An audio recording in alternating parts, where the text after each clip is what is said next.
السلام علیکم ورحمۃ اللہ وبرکاتہ۔ میں ہوں بلال احمد امینی اور آپ دیکھ رہے ہیں میرا YouTube channel Urdu point India. امید کرتا ہوں سبھی حضرات خیریت سے ہوں گے۔ چلیے خبر کی طرف بڑھتے ہیں۔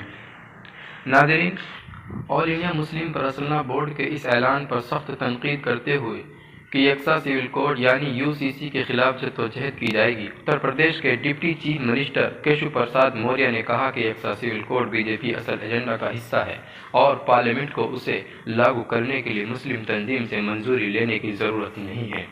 انہوں نے کہا کہ ملک کے عوام نے یکساں سول کوڈ کے لیے بھگوا جماعت کو مینڈیٹ یعنی خط اعتماد دیا ہے۔ اسد الدین اویسی کے احتجاج پر موریہ نے کہا ہے کہ انہیں احتجاج کی عادت ہے۔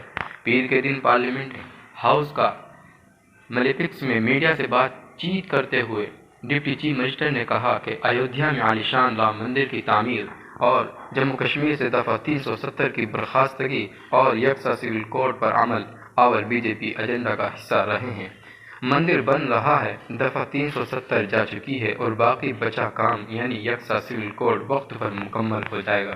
ناظرین، BJP نیتا آئے دن طرح طرح کے دعوے کر رہے ہیں۔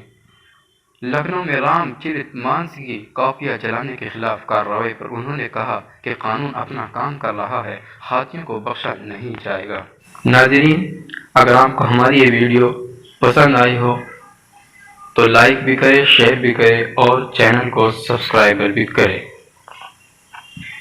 السلام علیکم ورحمۃ اللہ وبرکاتہ۔ جزاکم اللہ خیر۔